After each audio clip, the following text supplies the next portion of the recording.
Is your crypto safe? We had the largest hack in crypto history happen this week. We've also had another hack of a big influencer out there that many of you are familiar with. In today's video, we're going to take a look at whether or not your crypto is safe. If it's not safe, how to keep it safe. So hit that like button and let's jump into it.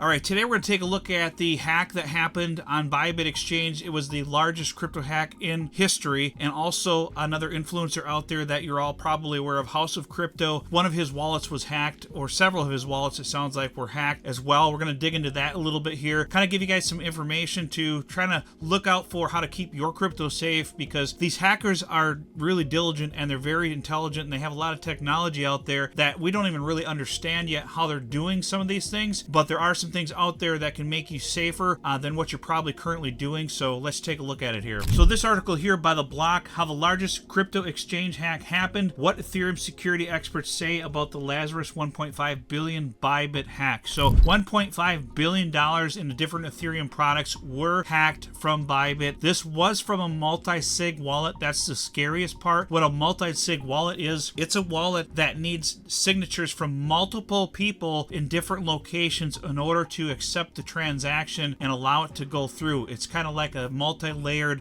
transaction acceptance where not just one person has control of that wallet. Multiple people, like let's say you have 5 different people involved in this multi-sig, and 3 of them have to sign the transaction in order for it to go through successfully. So I'm going to read a little bit in this article. I'm also going to go over how you guys can maybe prevent this from happening to you, because this is a huge problem in crypto, and people thought that multi-sig wallets are safe, but they may not necessarily be safe in some instances. So let's take a look at that here. So this was the largest crypto exchange hack in history. On Friday, North Korea's state-sponsored elite hacking group Lazarus pulled off the largest ever attack on a centralized exchange, stealing over $1.5 billion worth of Ethereum and derivative Ethereum tokens from Bybit. Now, hours after the attack, Ethereum security researchers are working diligently to discover how it happened and whether others remain at risk. So if you have a multi-sig wallet, you may potentially be at risk of this, and they're still doing research as of the reading of this article as to what exactly happened. We may get answers right away, or maybe a while before they figure out what happened here. I'm sure there are people out there that are going to dig into this and hopefully figure out exactly what happened, but this is really scary that a multi-sig wallet was hacked. So they're saying here, unfortunately, the transaction was manipulated by a sophisticated attack that altered the smart contract logic and masked the signing interface, enabling the attacker to gain control of the ETH cold wallet. The company wrote, as a result, over 400,000 ETH and ST ETH worth more than 1.5 billion were transferred to an unidentified address. From there,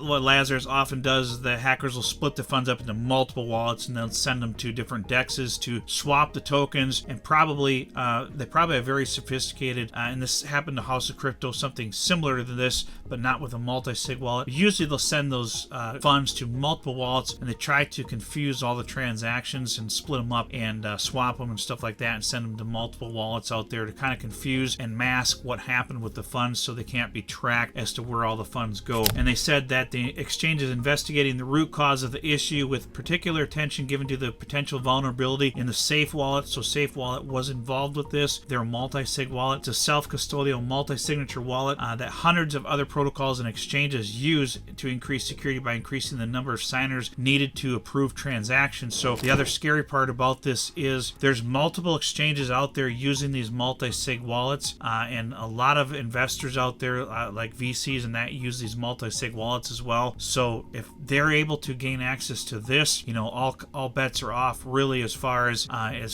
how this could affect people. So they must have gained access to the devices that the multi-sig wallets are on, or they sign the transactions. That's really the only way they could have done it, is actually gain access by hacking the actual multi-sig devices themselves, would be my guess on how this works. And it's possible it was a hack in Safe itself, but it's my guess they probably gained access to the actual devices that would sign these transactions potentially, but I don't know exactly how Safe works because I've never used it, but hopefully we'll get some more information on this. So Safe team did put out an announcement saying that it's working closely with Bybit on its ongoing investigation, and also noted that out of caution, Safe Wallet would temporarily pause certain functionalities to kind of prevent more things of this nature happening until they can get get down to the root issue of what exactly happened here. So that is good. For security reasons, they're not going to be very specific on that, but they told Block, who is the writer of this article, that basically here the front end website is currently usable, safe, and has not found any evidence that the official safe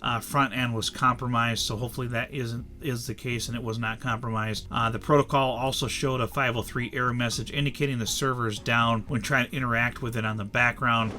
Their investigation is still ongoing. They've got multiple teams working on this, so hopefully they get to the bottom of this and find out exactly what happened. Let's take a look at House of Crypto, because he was hacked as well, because he lost over $100,000 as well on the same day that this happened. I don't think it's related that I'm aware of, but we'll have to see here. So House of Crypto put out this video warning: if you are in crypto and follow me, watch this now. You guys should watch this video. It has a lot of good information in it. He doesn't know exactly what happened, other than he was working with, the way I understood his video was, he was working with this team of people that were going to work out some kind of promotion with him for a product, and he did like a Zoom call or something with them and was talking with them for quite a while, and on his computer, on his laptop, and they asked him to go change his shirt because they were going to do some kind of take a picture of him or something for some kind of picture that they were going to be using for this promotion. And they asked him to change his shirt, color of his shirt, because they said it would not go good with the background they were going to use. So it sounds like he went and changed his shirt while he was on the Zoom call with him. He didn't think anything of it because I guess they were going to take the picture while they were talking to him, and all the conversation was normal and fine. And then when he came back, everything was fine. But then shortly after that, he went to bed and woke up the next morning, and his wallets, everything basically that was on that computer, his Twitter, his MetaMask, everything that was on that wall, all of his wallets that were on that specific computer were all hacked, and all of his funds were drained. Over $100,000 worth of crypto and NFTs were drained from his wallet. So very sorry that this happened to Peter. He's a great guy, and you know, just as a lesson out there, he did say though that his Ledger funds were safe. So that was good to hear, that his funds that were in his Ledger wallet were safe. And you actually need, I guess, I've never actually used a Ledger, but you actually need to physically have your Ledger to accept the transaction. And even if they have access to the MetaMask or whatever that it's attached to, the wallet that it's attached to, without that physical device, there's no real way for them to actually accept the transaction. So that kind of saved the majority of his funds were saved because he's got them on a Ledger device. So that is good to hear. So another thing out there is, you know, don't, and this is advice for all of you, and I mentioned this on my videos before, and his Twitter was hacked as well because it was on that computer and he didn't have two-factor authentication on his Twitter. But never have your crypto on any kind of device that you interact with the internet on a regular basis, or do any kind of anything really on the internet other than just for crypto transactions strictly. I have a device, a laptop, that I use strictly with my storage wallets for my crypto. I do some transactions on other wallets on other devices, but my main crypto storage wallets are on a laptop, and that's all that laptop is used for. It's not used for anything else, and unless I'm actually doing a transaction with those wallets, that wallet is offline, it's powered down, it's not on the internet at all. I don't do any kind of Zoom calls or anything on that laptop because of any kind of vulnerability out there. I just want to be extra careful, and I should probably also get another device like a Ledger or something like that, where I would need that second layer of security and use it with that laptop as well, just as a secondary layer of security, because you just never know. He had no idea that his device was hacked until he woke up that morning, and he still isn't sure how it happened. He doesn't know if somehow they accessed his computer through the Zoom call somehow, and somehow did it that way through a vulnerability through Zoom. I'm not sure exactly what happened. Hopefully he'll get more details about what happened and share that. I'm sure if he does find out, I'm sure he will share it, and that'll be interesting to find out. But just be extra cautious out there, and if you're using your crypto wallet, I would, you know, and this sounds kind of stupid, but if you're using it on a device like your phone or another computer that you use on a regular basis, I would seriously, if you don't have access to a Ledger, I would seriously create a new MetaMask on a new device strictly just for crypto, and only use it for that, and don't use it for anything else, and send your crypto to that new wallet. Write your seed phrase down somewhere safe. Do not keep it in a safe in your house, because that's the first place that people are going to look for when they break into your home. Burglars are really smart. They'll look through everything in your master bedroom. That's the first place they go to, is they dig through your master bedroom and look for stuff, and they'll tear your drawers apart, they'll tear your books apart, they'll look for stuff stashed in books and in your drawers and everything. So just think about that. Think about where you want to hide your seed phrase, and I would hide it in a couple different locations, in case somebody does get access to it. You still have another copy where you could quickly get access to your wallets and transfer the funds into new wallets or something. But just be careful out there and be extra diligent about keeping your crypto safe, because luckily this was not a huge percentage of his portfolio. He probably has 7 figures or so in his ledger wallet, thankfully, because he said his ledger carries the main portion of his crypto. So, but it's still a big loss, over $100,000. That's like more than my entire portfolio right now. So hopefully he doesn't have any more issues with this, and hopefully he gets his Twitter back. But right now his Twitter is hacked, so just be careful.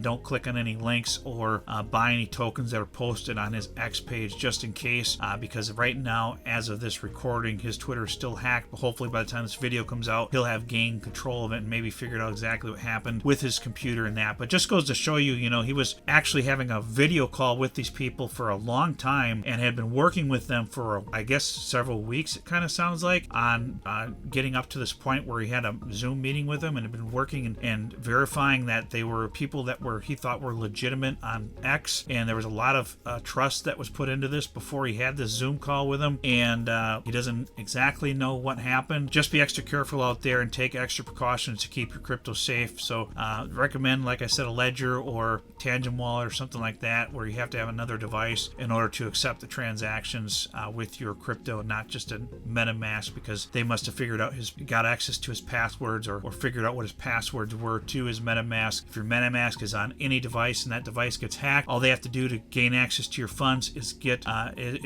your password, and if they have the password and they have access to the device, they have your funds. Another thing you could potentially do is, if you want to have a long-term storage, is maybe not keep your MetaMask on a device at all, only keep it in the form of your seed phrase, and then if you need to access it, maybe you go on a new device that's only used for crypto and put your seed phrase in to get access to your MetaMask, and then delete your MetaMask again right away, so if that device were hacked, that they couldn't access your funds. So just be extra careful out there is the main message of this video. But that's pretty much what I wanted to cover in today's video, guys. I'd appreciate if you subscribe to my channel, hit that like button for the YouTube algorithm, and we'll see you on the next video.